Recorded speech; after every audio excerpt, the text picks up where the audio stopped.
해당 소식을 차곡히 모아 한방에 정리해드리는 나라의 TV 한방뉴스를 시작하겠습니다. 서울구치소에서 우한 코로나 확진자와 밀접 접촉해 외부 병원에 입원했던 박근혜 대통령이 9일 퇴원해 구치소로 돌아갔다고 합니다. 법조계에 따르면 박 대통령은 이날 오후 서울 서초구 서울성모병원에서 진료를 마치고 퇴원했습니다. 지난달 20일 입원한 지 20일 만입니다.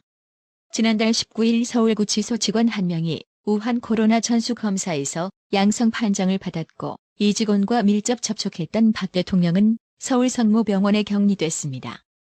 박 대통령은 2주 격리 후 최종 음성 판정을 받았습니다. 하지만 격리 기간에 질병 등을 치료받지 못해 이날까지 입원했고 진료가 끝나 서울구치소로 돌아가게 됐습니다. 꼭 이렇게 설날 연휴 이틀 전에 박 대통령을 다시 구치소로 복귀시켜야만 속이 시원했을까요? 해당 소식에 네티즌들은 그 넘친다는 증거는 어디에 있나요? 라며 문재인 기다려라고 분노했습니다. 지금 보시는 사진은 문재인 내외가 10일 오전 설을 앞두고 인천 남동구에 있는 소래포구 전통어시장을 방문한 장면인데요. 어찌 상인들 표정이 참 그시기합니다. 하기사, 지금 자영업자 5인 이상 집합 금지시켜 장사 마음대로 못하게 막아놓고는 정작 자신들은 떼거지로 우르륵 몰려나와 저질하라고 자빠졌으니 곱게 보일 리 만무하겠지요. 해당 사진을 본 네티즌들 역시 또 쇼하네라며 대통령은 5인 이상 잘도 모이네라고 비꼬았습니다. 앞서 파이낸셜 신문은 문재인이 설 연휴를 맞아 8명의 국민들과 통화를 갖고 직접 소통에 나선다고 속보로 보도했는데요. 참 이딴 걸 속보로 전하는 대한민국 언론 수준이니 나라 꼬라지가 개판이 되는 거 아니겠어요? 그냥 득개문 8명과 대화하려는 것 같은데 그게 국민과 소통하는 짓거리인가요? 안 봐도 쇼지랄인 거 뻔합니다. 시간을 잠시 과거로 되돌려보자면 지난 2017년 대선 시절 전세버스 운송사업자 및 종사자 일동들이 문재인을 지지한다고 선언했었지요. 그로부터 몇 년 후 우한 코로나 진원지 중국 유입원 차단을 외면하는 등 초기 방역 대응 미숙으로 우한 코로나가 창궐해 결국 멈춰선 전세버스, 벼랑 끝 업체들. 한마디로 전세버스 선진화는커녕 오히려 후진화가 된 꼬라지입니다. 이런데도 아직 대한민국에서는 득개문 탈출하지 못한 국민들이 부지기수인 듯합니다. 더 깨져봐야 정신 챙길 건가요?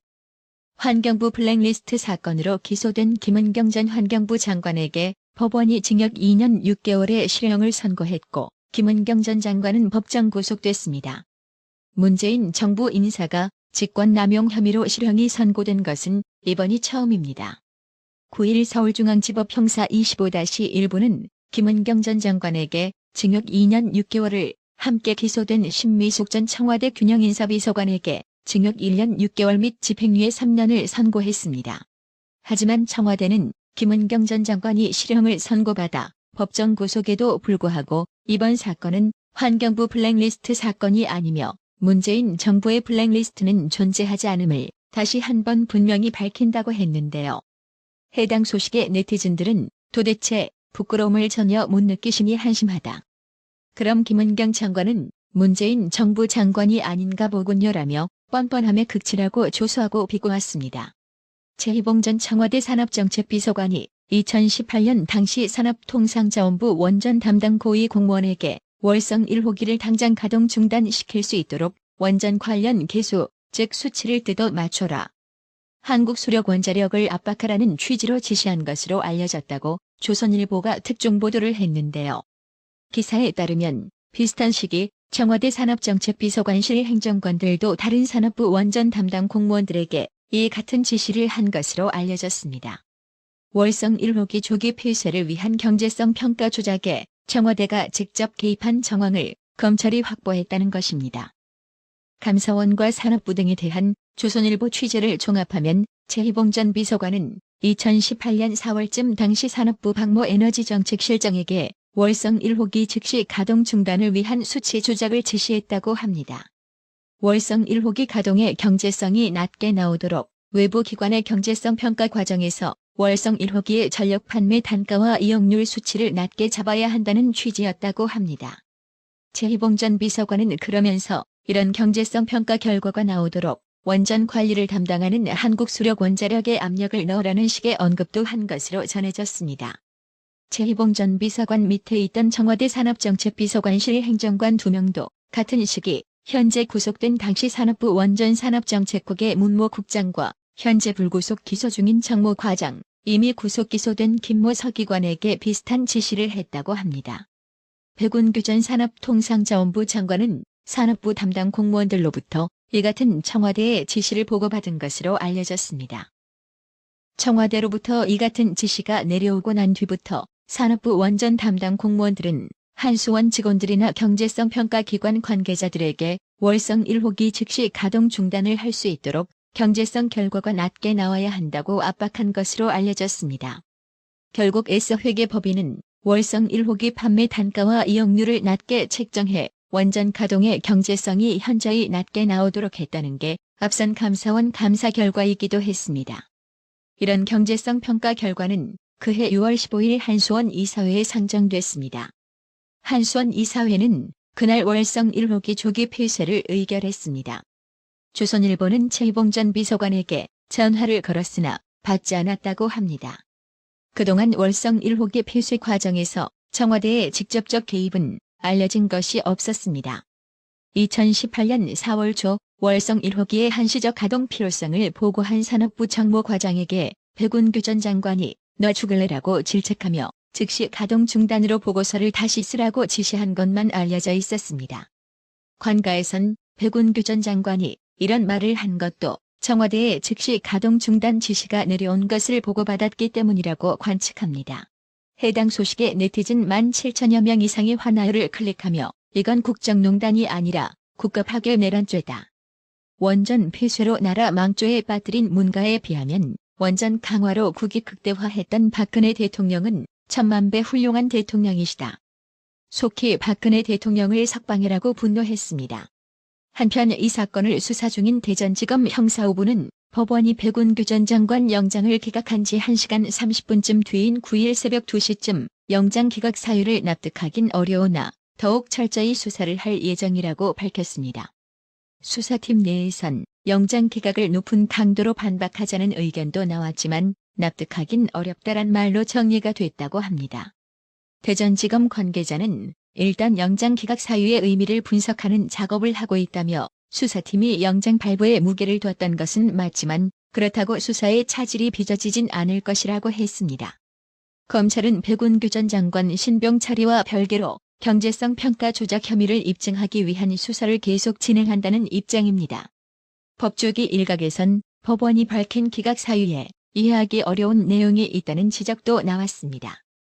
법원은 범죄 혐의에 대한 소명이 충분히 이루어졌다고 보기 어렵고 범죄 혐의에 대해 다툼의 여지가 있어 보인다면서도 이미 주요 참고인이 구속된 상태이고 관계자들의 진술이 확보된 상태여서 증거인멸 염려가 있다고 단정하기도 어렵다고 했습니다.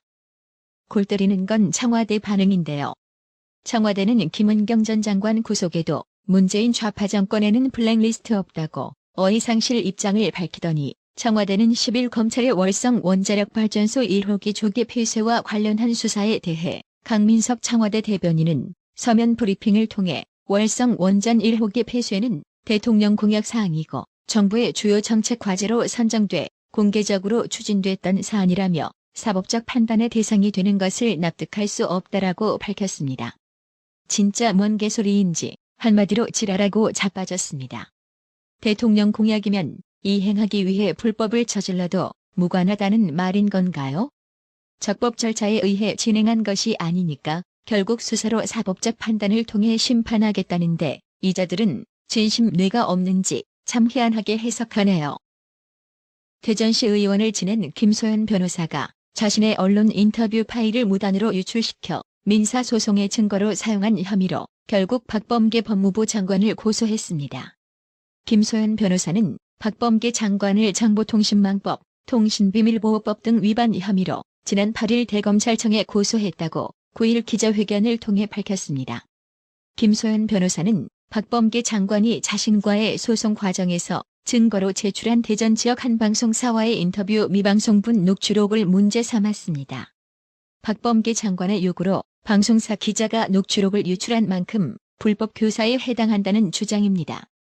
앞서 박범계 의원은 2018년 말 김소연 변호사가 금품 요구 사건과 관련 허위 사실을 적시해 명예와 신용을 훼손했다며 김소연 변호사를 상대로 1억 원의 손해배상 소송을 냈습니다. 불법 선거자금 방조 등 의혹을 제기한 김소연 변호사의 주장으로 회복하기 어려운 피해를 봤다는 게 박범계 장관의 주장입니다. 박범계 장관은 지난해 10월 1심에서 패소한 뒤 항소한 상태입니다. 문재인의 아들 문준용이가 서울시의 코로나 피해 긴급예술 지원을 신청하는 과정에서 피해 사실 확인서에 단 4줄만 적어내고도 최고액 지원 대상자로 선정된 것으로 확인됐습니다. 문준용이는 2006년 한국고용정보원 5급 직원으로 채용될 때도 경력 3줄에 동영상 전문가로 발탁되어 논란이 되기도 했었습니다. 야당은 대통령 아들의 나랏돈 아빠 찬스라고 볼 수밖에 없다고 비판했습니다. 국민의힘 곽상도 의원실이 서울시 산하 서울문화재단으로부터 제출받은 시각 분야 281명 지원자들의 피해 사실 확인서 전수조사한 결과 최종적인 지원 대상자는 46명으로 경쟁률은 6대 1을 기록했습니다. 나머지 235명 가운데 215명 91.4%가 문준용이보다 상세히 피해 사실을 기재했음에도 떨어졌습니다. 당시 심사 기준이 코로나 피해 여부에 초점이 맞춰져 있었던 상황에서 문준용이는 4줄짜리 진술로도 더 심각하고 실질적인 피해에 부딪힌 영세 예술인들을 제치고 1,400만 원의 지원금을 타낸 셈입니다.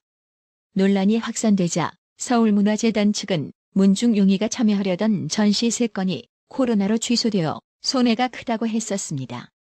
하지만 문준용이보다 더 많은 4건 이상의 전시, 공연 피해를 입고도 탈락한 지원자가 31명에 달하는 것으로 나타났습니다. 문준용이와 동일한 3건이 전시, 공연 등의 피해를 입은 지원자 34명도 떨어졌습니다. 곽상도 의원은 궁지에 몰린 영세 예술가들은 피해 사실 확인서를 빽빽히 쓰고도 빠진 부분이 없는지 혹시나 틀린 부분이 있는지 고치고 또 고쳤을 것이라면서 그럼에도 대통령 아들의 4줄 요약을 당해낼 수가 없었다고 했습니다. 그러면서 밤을 새워가면서 지원 서류를 적어내고도 떨어질 수밖에 없었던 지원자들에게 서울시가 제대로 사람을 고른 것이라는 문준용이의 말은 조롱이나 다름없다고 했습니다.